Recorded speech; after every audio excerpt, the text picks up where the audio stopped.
Hello, everybody. Welcome back to Revs Fan TV. New England Revolution just lost 4-1 to Inter Miami in what is an sort of expected result. Um, Look, I'm not going to get into the whole Caleb Porter thing immediately. I think a lot of people and a lot of fans are kind of just writing this one off as, well, what did you expect? Well, I said what I expected. Or I guess I was optimistic about the Revs being able to snag a little bit of a result, maybe a draw. Um, I did mention that in the club or in the team preview or the match preview, I mean, that uh, Revs or Inter Miami's defense is Swiss cheese. There's holes everywhere. Um, and right off the bat, we exploited it, right? Nice lob through pass from Heel to Chonkalai, and he chips it over a calendar, and we're up 1-0 right away. Um, what an atmosphere, by the way. What an atmosphere. Largest attendance in Gillette history for a soccer game. If you're able to make it to the game, outstanding. I was at the game. I got a little bit of merch from the game. Nice little T-shirt. Also got a cool scarf. Yeah, excellent game to be at as a neutral. Yeah, it's tough for the Revs fans. We paid for what we got, though. I mean, we saw Messi score. If that's what you're satisfied with, excellent. It was kind of a awkward situation because we all paid, or for everybody that went, you paid premium because you knew Messi was going to go, and I'm maybe in the minority. I was hoping the Revs were going to win or at least snag a draw, but I did want to see Messi score. So it was tough. It's a double-edged sword, You want to see what you paid for, and that was, Messi scoring a goal, once in a lifetime opportunity, and I'm happy for everybody that got what they wanted. I wanted to also see Messi score, but I also wanted to see, I would have loved to see Veroni score a winner in the 90th minute. So we didn't get that, and we got what was more expected, and a lot of people expected a thrashing, and it really wasn't even a thrashing until it looked like Revs gave up towards the end. I mean, when Suarez came on in the 65th minute, that's when the game kind of got away. And can I just say, from kickoff, when Chancalay scored, from that first minute until maybe the 8th or 10th minute, we looked like a different team. I'm gonna say it. We looked like a different team. Not saying Porter in or anything, but I liked the way we got on the ball. We looked to play forward, and when Miami got the ball, we kind of looked organized. Big shout out to Ariaga, the new signing from Seattle. I know we lost 4-1, and yeah, you can always say, he's a defender. How are we praising him even though we let in 4 goals? I mean, there is a difference between him and any of our other center backs and fullbacks. I mean, he was dominant in the air. He was calm on the ball.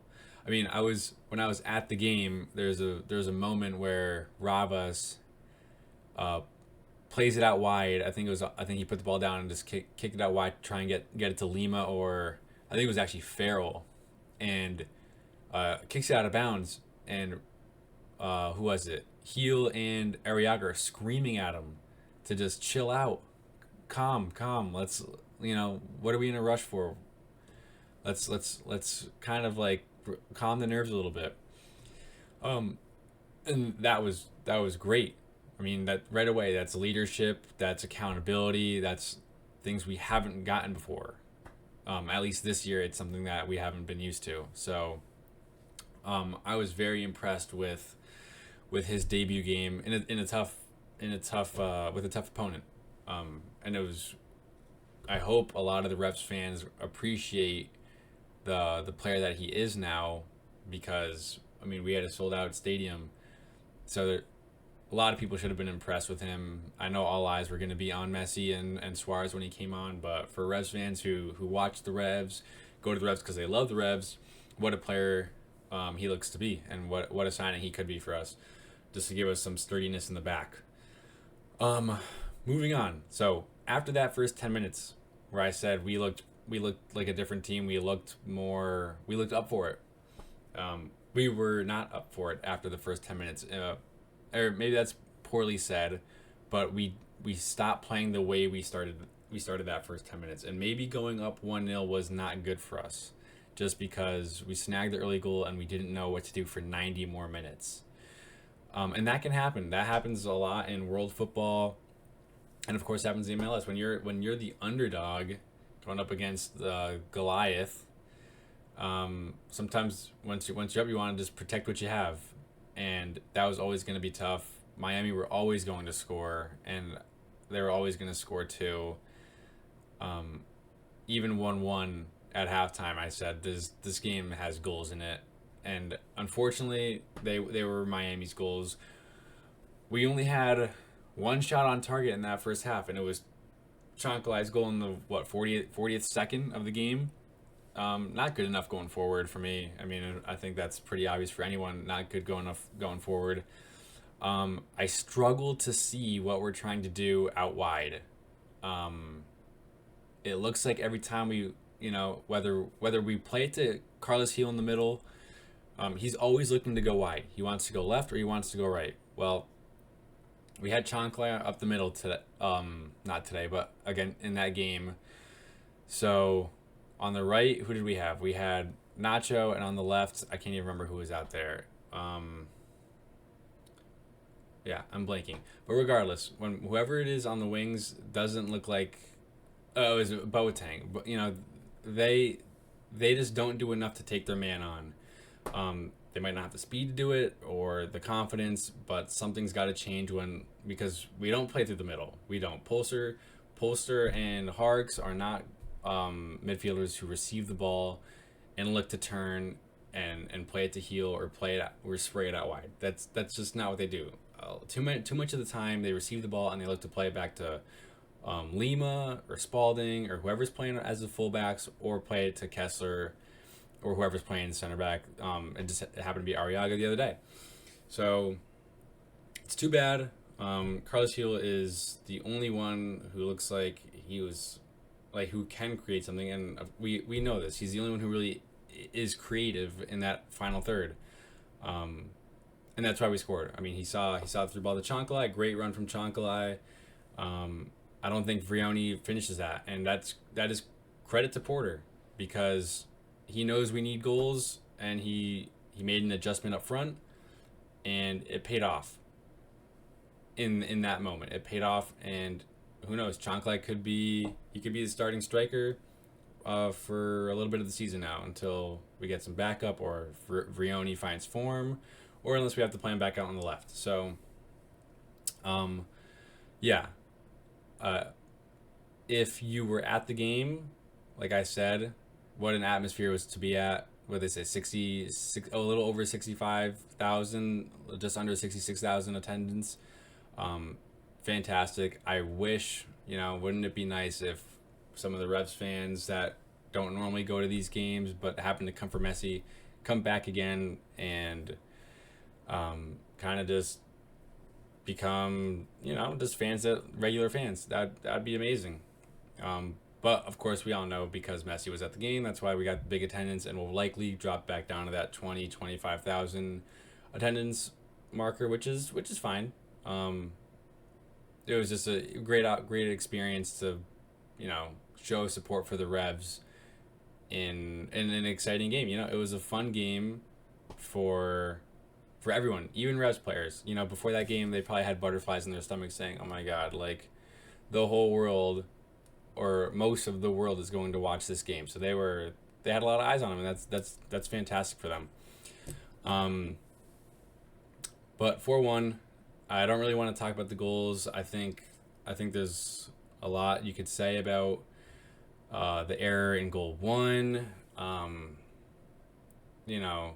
It looked like the heads had dropped after the third goal had went in, and then Suarez and who was it, Campagna scored the fourth one, Suarez the third. It looked like they had already folded and given up at that point, which you don't want to see in a packed stadium like that. I might just be alluding to something that is completely wrong, so don't take my word for it. That's just what it seemed like to me. But I'm not going to convince anyone that that's what happened because it may not have been. All right, I do want to get into Porter's post-match question or interviews that he said. I had some notes down, so let me just read off these. Porter said Messi found a crack in the defense on goal 1 and found another crack in goal 2. I hate this response by him when he was asked about Messi's goals and his impact on the game. Look, everybody here knows. Everybody watching here, everybody who just knows football is aware of Messi's quality. That there's no doubt about it. He's in the GOAT list, of course, wherever you put him in, that's its own conversation. The problem is with this is how many cracks does our team have? Like how many cracks does this defense have and our midfield have and our style of play have? It's too much. Messi alone found 2. And it's not just Messi, right? Every week there is cracks that are exploited, and we're not gluing it up. We're not trying to close these cracks. And if we are, we close 1 crack and 3 more open. So,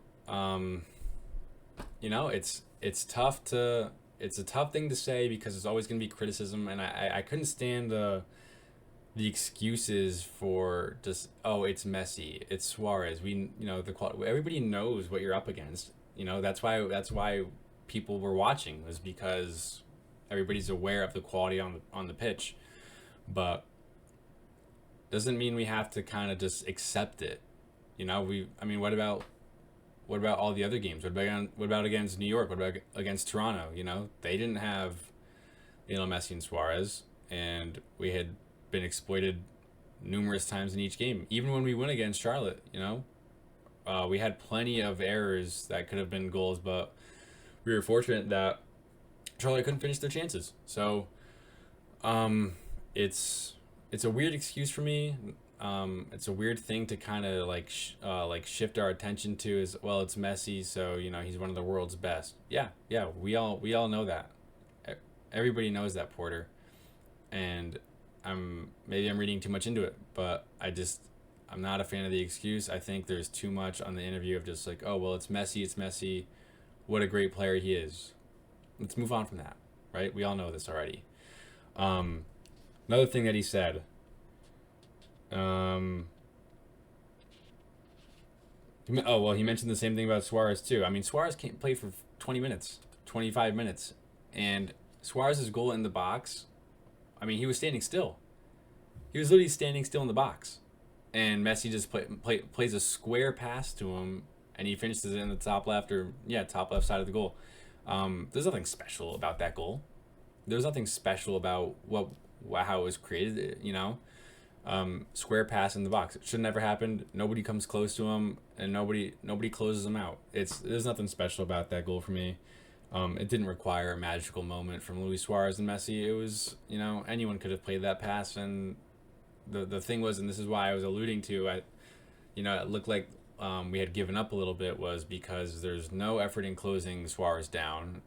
Square passes in general in football shouldn't be happening.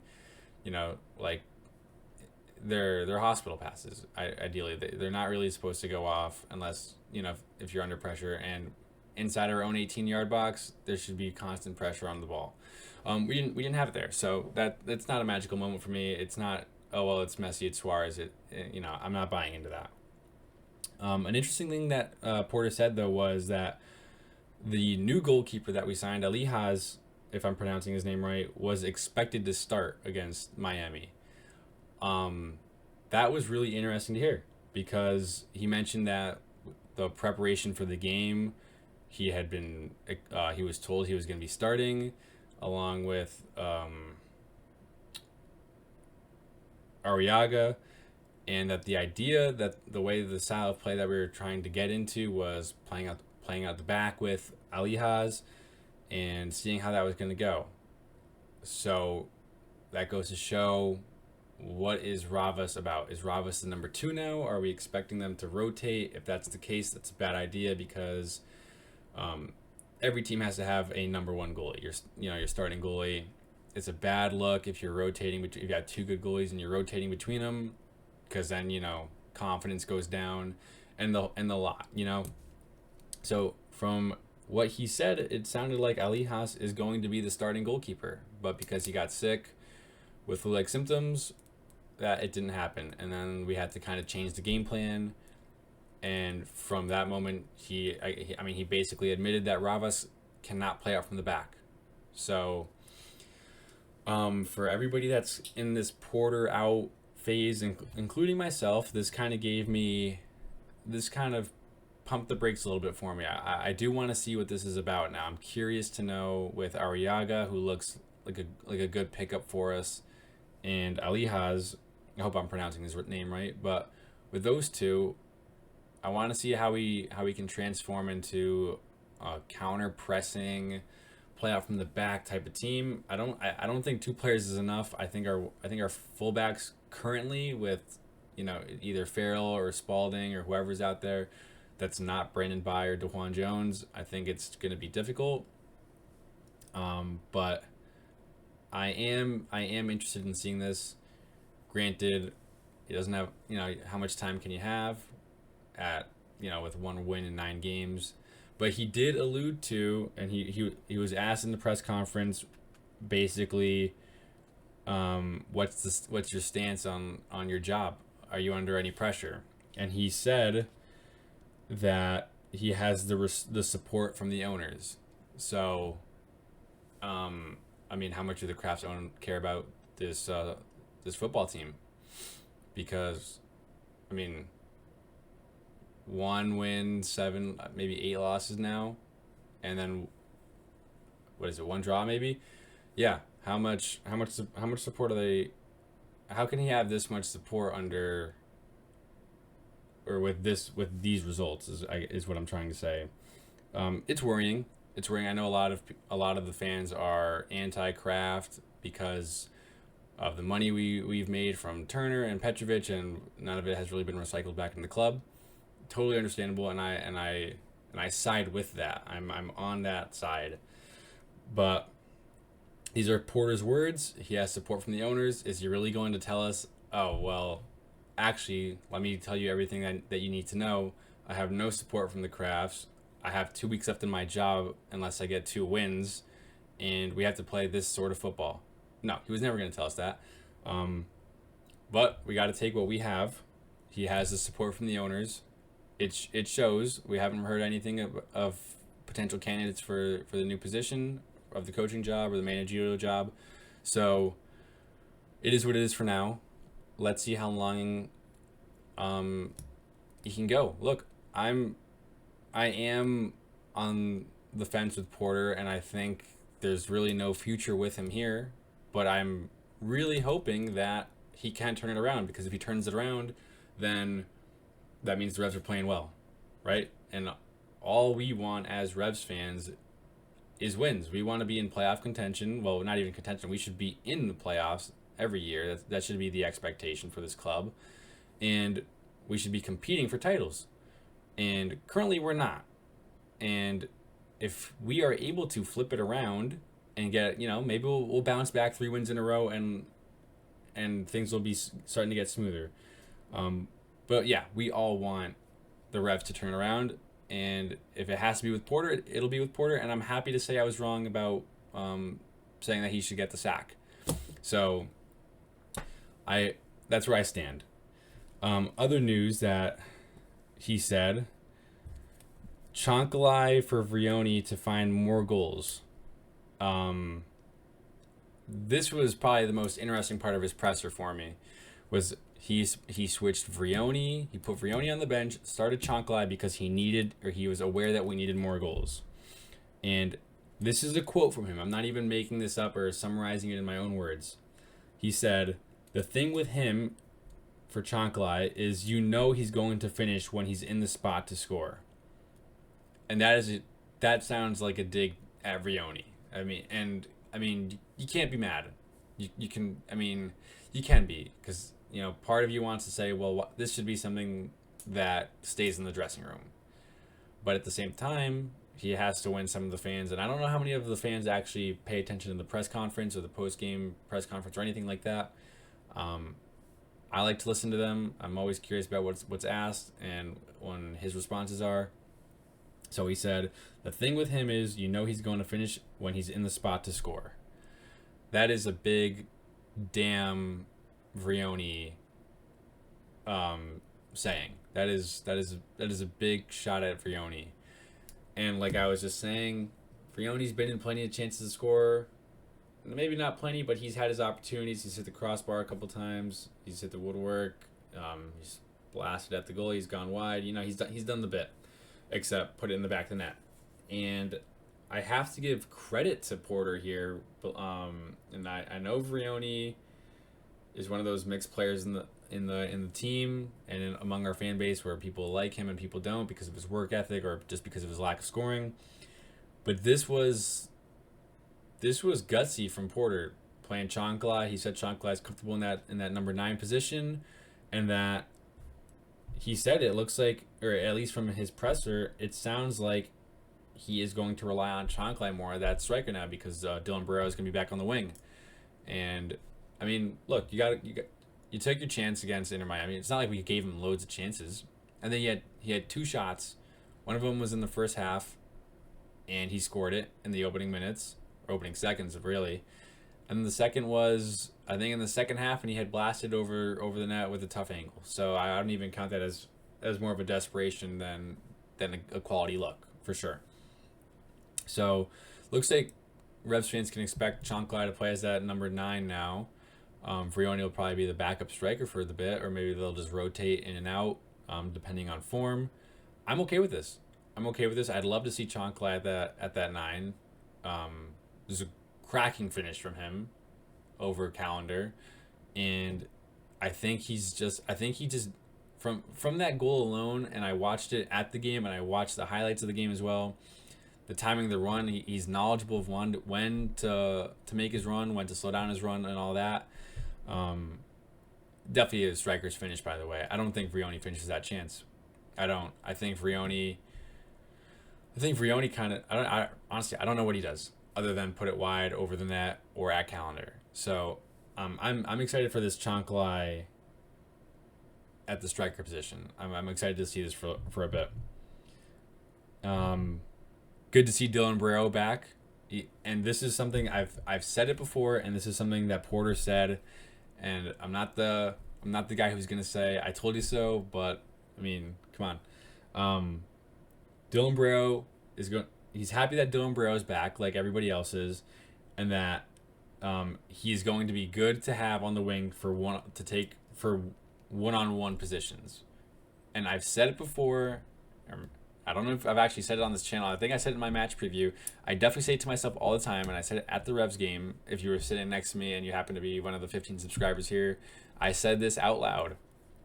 I said our wingers, no matter who it is, whether it's Chancla on the wing, well, Chancla kind of does it, but whether it's Boateng or Nacho Hill specifically, and this is mainly at Nacho because I know it frustrates me a lot when this happens, but we get them in positions where we're either counterattacking or there's space to attack where nobody's stepping up to them and they look to pass. I mean, nobody takes their space. None of them. Nobody takes space. Nobody's willing to attack the fullbacks no matter who we're playing. Nobody attacked Negri or who I can't remember who the other fullback is for Miami, but nobody attacked them. I mean, Jordi Alba wasn't there. Not that Jordi Alba is an elite defender anymore, but Negri is a step down from Jordi Alba, and nobody went one-on-one with him. Nobody. Our only chance came from a run in behind from Chancla, and it's not like he didn't take anyone on either. He just made the intelligent run, and good for him. But guys like Nacho, Boateng, too much pragmatic, safe football. They receive the ball under pressure or under no pressure, and they play backwards. They play backwards or they play side. They pass it sideways, which then it goes backwards, and it's we recycle it too much instead of looking forward. Look to take on your man. I mean, you guys are wingers, right? Your job is to get into the final third and make something happen. You're supposed to provide for the striker, which is part of the reason why Vrioni has failed at this club. Whether he gets the chances, but how many quality chances are we giving him? right? The only quality chances we give him for majority of the time he's been here are crosses into the box in the air. I don't see him. We don't give him cutbacks. Our wingers don't take their defenders to the byline or to the sideline or the baseline, and put in a low cross in the box. We don't do it, and that is a lot easier to finish than a cross with two center backs also trying to win the header over you, or a volley on the edge of the 18 or corner kicks or anything like that. So we don't give him the service a lot, and I have Roney's back, but I also did mention he wouldn't finish that chance from Chonklai. So that's what it is with him. Lastly, on Porter's presser, they asked him about what's Nacho Hill's situation with the injury. If you guys were there, there's a little, he got injured during the game. For those who watched also, if you weren't familiar, he went down in the second half, probably around, I can't remember, 60 minutes maybe. At the hour mark, he went down. It was a non-contact injury, which is tough because everybody kind of alludes to ACL or knee ligament injuries because of the turf. Yeah, I hate when they play on the turf. That's Gillette, but I wish there was a way, and hopefully there will be a way in the future where we can kind of eliminate turf in general in the MLS and just, there's a lot of money in the league. Why can't we afford to play on grass, But yeah, Caleb Porter said it doesn't look good for Nacho. He's not too sure what it is yet, but he's not optimistic about what it could be. And if you were at the game and watching, he was down for quite a bit. I mean, we had 5 minutes of stoppage time at the end of the game. I think all 5 of it were because of him before they got him off the pitch. So, yeah. I usually do a little bit of a player ratings. I don't know if I'm going to do that for today, or just because I'm almost this video. I'm 2 days late on this video, just because it was tough to do a video after the game because I was at the game, and I'm recording the day after, but this video won't come out until Monday around noontime.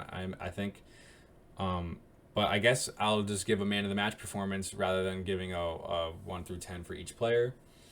Man of the match for me goes to Ariaga, new signing. I'm not kidding. I thought he was immense. He was extremely good in the air whenever they crossed the ball. He was a dominant force in the air. I loved the way he held Ravas accountable for blasting out of bounds when he didn't have to, under no pressure.